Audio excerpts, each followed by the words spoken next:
ओम नारायण नारायण नारायण नारायण।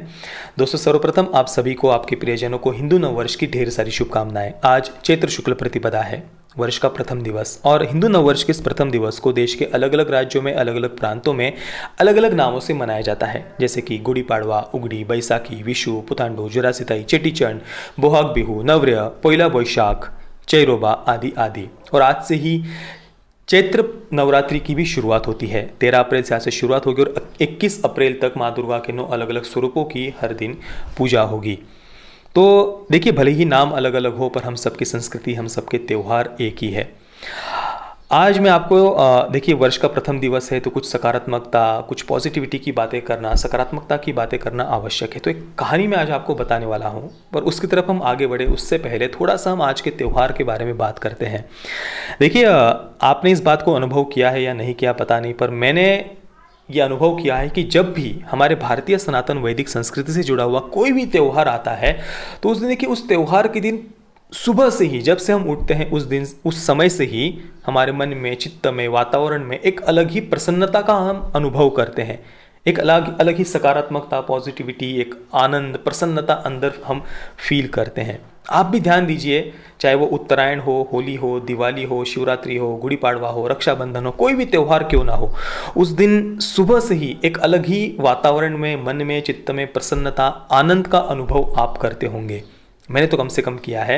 आज सुबह भी मैं जब से उठा हूं ना, पता नहीं, एक अलग ही, कुछ अलग है आज, ये हम अंदर से फील करते हैं। और दोस्तों, इसके पीछे का सबसे महत्वपूर्ण, सबसे बड़ा कारण यह है कि हमारे जितने भी त्यौहार हैं, हमारे भारतीय सनातन वैदिक हिंदू संस्कृति से जुड़े हुए जितने भी त्यौहार हैं, ये सारे त्यौहार, इन सारे त्यौहारों के पीछे कोई ना कोई वैज्ञानिक कारण आपको देखने को मिलेगा। ये सारे त्यौहार ग्रह नक्षत्रों की, सूर्य चंद्रमा की स्थिति के अनुसार हम मनाते हैं। हमारे जितने भी त्यौहार हैं, आप ध्यान दीजिए, एक एक त्यौहार को आप उठाकर देख लीजिए। जैसे कि मकर संक्रांति को लीजिए, उस दिन से उत्तरायण शुरू होता है, सूर्य देवता उत्तर की तरफ बढ़ते हैं, दिन बड़े होते जाते हैं, रात्रि छोटी होती जाती है। 14 जनवरी से इसकी शुरुआत होती है। इसके अलावा अभी कल का ही उदाहरण ले लीजिए, सोमवती अमावस्या थी। सोमवती अमावस्या कितने बजे से कितने मिनट तक थी? सुबह 8 बजे, 8 बजकर कुछ मिनट तक कल सोमवती अमावस्या थी। तो इस प्रकार से अमावस्या, पूर्णिमा, सूर्य चंद्रमा की स्थिति, ग्रह नक्षत्रों की स्थिति के अनुसार हमारे सारे त्यौहार मनाते हैं। चाहे आप होली को ले लीजिए, पूर्णिमा पर जब हम होली मनाते हैं, होली का पर्व, होलिका दहन का, या हमारी दिवाली, शिवरात्रि, या आज का चित्र शुक्ल प्रतिपदा को आप ले लीजिए, आज से चैत्र नवरात्रि की शुरुआत होगी। पंचांग के अनुसार कब सूर्यास्त होगा, कब चंद्रोदय होगा, कब हमारे त्योहारों का मनाने का सही समय है, ये पंचांग के अनुसार जब हम त्यौहार मनाते हैं, तिथियों के अनुसार, ग्रह नक्षत्र की स्थिति के अनुसार, ये हम हजारों वर्षों से मनाते आए हैं। यानी हमारे ऋषि मुनियों ने इतना गहन अध्ययन उस समय किया हुआ था, हजारों वर्ष पूर्व। नहीं तो दूसरी तरफ आप देख लीजिए, दुनिया की जो दूसरी सभ्यताएं हैं, पश्चिमी सभ्यता है, आज से कुछ 100 वर्ष तक पृथ्वी को वो चपटा मानते थे। उनकी ये मान्यता थी कि भाई सूर्य पृथ्वी की प्रदक्षिणा करता है। और जब गैलीलियो और कोपरनिकस जैसे कुछ वैज्ञानिकों ने, खगोल शास्त्रियों ने कुछ 100 वर्ष पहले ये बताया कि भाई सूर्य पृथ्वी की प्रदक्षिणा नहीं करता, तो पृथ्वी सूर्य की प्रदक्षिणा करती है। ये केवल बताने के कारण उन्हें अमानवीय रूप से प्रताड़ित किया गया था, उन्हें मारा गया था।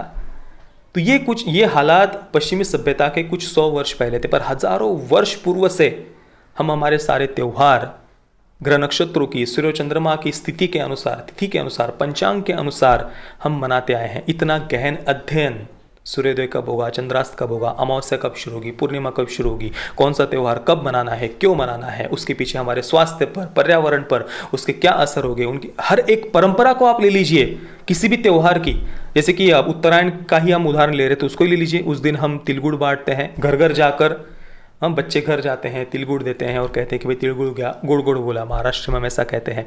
तो ठंडी के दिन होते हैं, जनवरी का समय होता है, उस समय जब हम तिल और गुड़ खाते हैं तो शरीर में एक ऊर्जा बनती है, ठंडी से लड़ने की क्षमता हमारी बढ़ती है। होली के दिन हम रंगोत्सव पर जब हम पलाश के और फूलों के रंग से खेलते हैं तो उससे गर्मी के विरुद्ध लड़ने की हमारी क्षमता बढ़ती है। शरद पूर्णिमा पर हम खीर बनाते हैं, और उसके पहले श्राद्ध के जो 15 दिन होते हैं उस समय भी हम खीर मनाते हैं, हमारे पूर्वजों को श्राद्ध का भोग दिखाते हैं। तो उस समय पित्त बढ़ता है शरीर में, शरद ऋतु में। शरद ऋतु को रोगों की माता कहा जाता है। शरीर में बहुत ज़्यादा पित्त बढ़ता है, तो वो पित्त को शमन करने के लिए खीर खाने का प्रावधान हजारों वर्ष पूर्व हमारे ऋषि मुनियों ने, पूर्वजों ने करके रखा है। आज का ही त्यौहार ले लीजिए, चैत्र शुक्ल प्रतिपदा, गुड़ी पाड़वा, हिंदू नववर्ष का प्रथम दिवस। आज कड़ूनीम के कोमल पत्ते खाने के लिए कहा गया है। आपने देखा होगा अभी ये वातावरण में, पर्यावरण में सकारात्मक बदलाव, पेड़ों को कोमल पत्ते आए हुए हैं, वृक्षों को, तो कड़ूनीम के भी कोमल पत्ते आते हैं इस समय। तो होलिका दहन से लेकर के गुड़ी पाड़वा तक इन 15 दिनों में कड़ूनीम के कोमल पत्ते खाने के लिए कहा गया है। आज के दिन भी देखा होगा, आज देश के अलग अलग राज्यों में गुड़ी पाड़वा के दिन, हिंदू नववर्ष के प्रथम दिवस पर कड़ूनीम के पत्ते खाने का प्रावधान है, परंपरा है। कुछ जगहों पर डायरेक्टली खाते हैं, कुछ जगहों पर गुड़ के साथ खाते हैं, कुछ जगहों पर कड़ूनीम की पत्तों की चटनी बनाकर खाते हैं, पर प्रावधान है। और ये सारी जो हमारी परंपराएं हैं ना, ये हमारे स्वास्थ्य पर एक सकारात्मक परिणाम करती है, वर्ष भर तक हमारी रोग प्रतिकारक शक्ति बनाकर रखती है। और इन त्योहारों के अनुसार जब हम हमारा जीवन जीते हैं तो एक स्वाभाविकतः ही मन में प्रसन्नता, सुख और दुखों में हम उतना उलझते नहीं हैं। बड़ी बड़ी मुसीबतों, परेशानियों के सर पर पाँव रखकर हम जीवन में आगे बढ़ने की एक क्षमता हमारी बढ़ती है। तो इस प्रकार से ये सारे त्यौहार पर्यावरण और हमारे शरीर पर कुछ ना कुछ सकारात्मक असर करते हैं। इनके पीछे कोई ना कोई वैज्ञानिक कारण है। तो इतनी महान सभ्यता में हमारा जन्म हुआ है, इससे बड़ा सौभाग्य और क्या हो सकता है मानव जन्म का। तो आज वर्ष का प्रथम दिवस है, तो कुछ ना कुछ सकारात्मक बात करना आवश्यक है। तो एक कहानी देखिए, अभी देश में आपने देखा होगा कितनी नकारात्मकता फैली हुई है पिछले 1-1.5 वर्ष से, किस कारण से आप जानते ही है।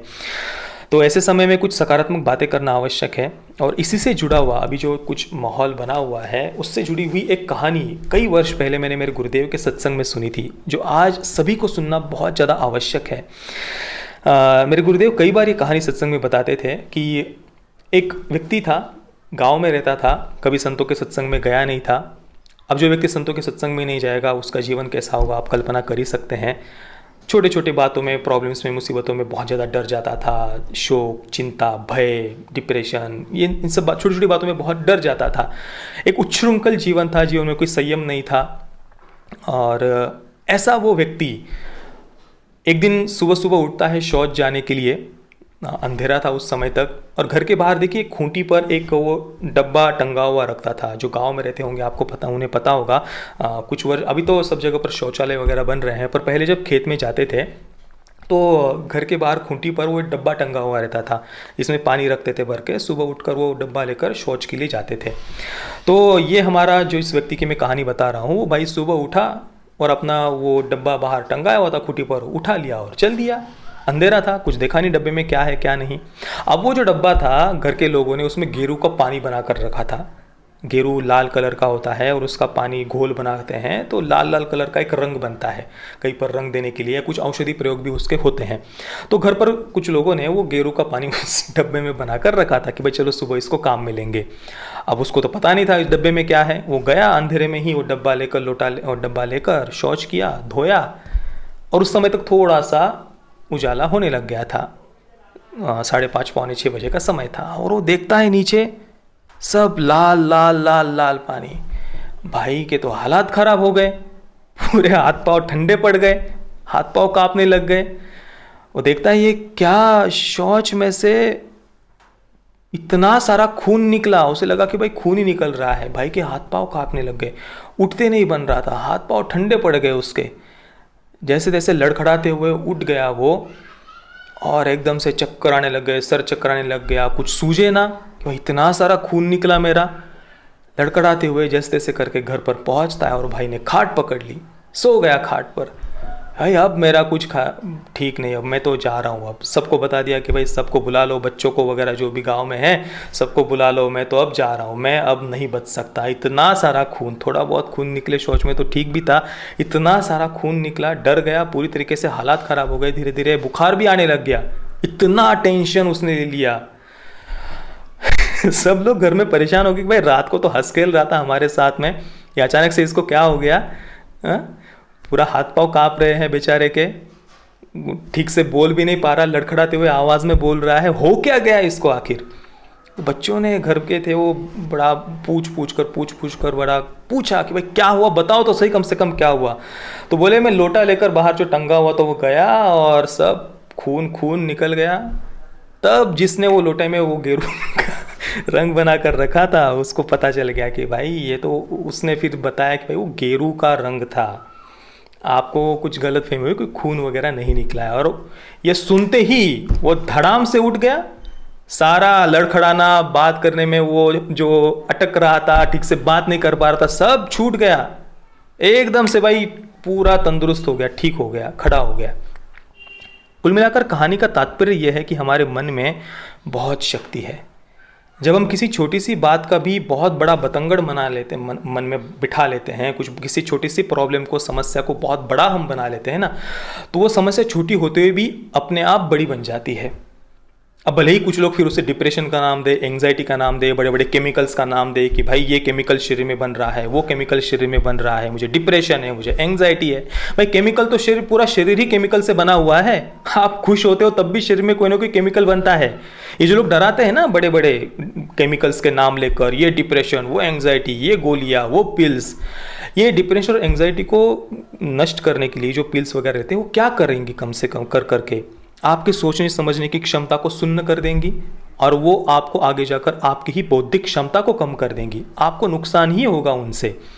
देखिए, मानसिक रोग एक अलग बात होती है, पर जो लोग छोटी छोटी बातों में, मैं डिप्रेशन हूँ, मैं एंग्जाइटी में हूँ, ये रोमांटिसाइज करते हैं ना इन बातों को, ये गलत है। हमें अपनी समझ को सुधारना चाहिए। बड़ी से बड़ी मुसीबत भी आ जाए, प्रॉब्लम आ जाए, तो उनके सर पर भी पाँव रखकर आगे बढ़ने की क्षमता हम में होनी चाहिए। जब हम डरते हैं तो मन में इतनी शक्ति है कि उसका बहुत नकारात्मक असर हमारे शरीर पर होता है। कुल मिलाकर आप हमारी कहानी का तात्पर्य समझ ही गए होंगे मैं क्यों बता रहा हूँ। अब देखिए, ऋतु परिवर्तन का समय है, ग्रीष्म ऋतु शुरू हो रहा है, गर्मी शुरू हो रही है, और इस ऋतु परिवर्तन के समय थोड़ी सी सर्दी होना, नाक बहना, सर्दी खांसी बुखार थोड़ा बहुत हल्का सा होता है, तो एकदम से डर जाने की आवश्यकता नहीं है। हाँ, जो नियम हैं उनका पूर्ण रूप से सबको पालन करना ही चाहिए, जो सरकार ने नियम बताए हुए हैं, और डॉक्टर्स की बात भी बिल्कुल माननी ही चाहिए। पर कुल मिलाकर कहानी का तात्पर्य यह है, हमें डरना नहीं चाहिए। कई लोगों को मैंने देखा, छोटी छोटी सी थोड़ी सर्दी हो गई तो भी इतना वो डर जा रहे हैं, पूरा मतलब वो पूरा सांस फूल जा रही है लोगों की, थोड़ा सा कुछ सर्दी भी हो जाए तो। भाई प्लीज़ इतना डरिए मत। चाहे भले ही कोई बड़े से बड़ी बीमारी भी हो जाए ना, तो उसमें भी हमें दृढ़ रहना चाहिए, डरना नहीं चाहिए, क्योंकि डरने से किसी चीज़ का कोई फ़ायदा तो है ही नहीं ना, उसका शरीर पर नकारात्मक ही असर होगा। भले ही आप ट्रीटमेंट लीजिए, सब लीजिए, सभी नियमों का पालन कीजिए, पर कम से कम ये डर को अपने से दूरी रखिए। तो ये बातें सबसे ज़्यादा आवश्यक होती है जीवन में। देखिए, और एक और छोटी सी कहानी है।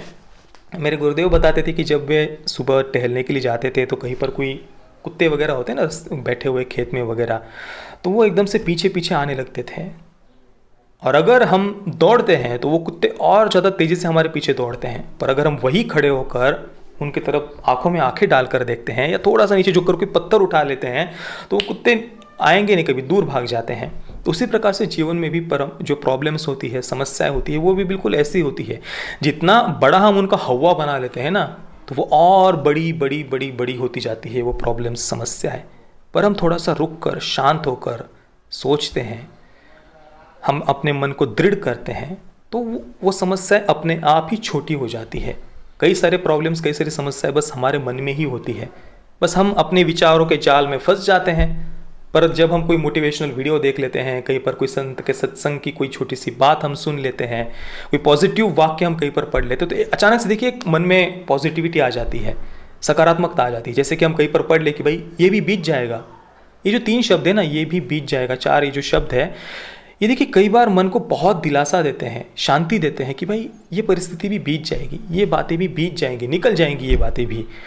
तो इस प्रकार से हमेशा हमें सकारात्मकता की, पॉजिटिविटी की ही बातें करनी चाहिए, ऐसा ही सोचना चाहिए, मन को दृढ़ रखना चाहिए, ये सबसे ज़्यादा आवश्यक होता है। अब देखिए दोस्तों, कहानी काफ़ी लंबी हो गई है, पर अगर आपको ये कहानी पसंद आई हो तो आप इसके बारे में क्या सोचते हैं, प्लीज़ मुझे आप नीचे कमेंट में ज़रूर बताना। और एक बार फिर से आप सभी मित्रों को, आपके प्रियजनों को हिंदू नववर्ष की ढेर सारी शुभकामनाएँ। जय श्री राम, वंदे मातरम।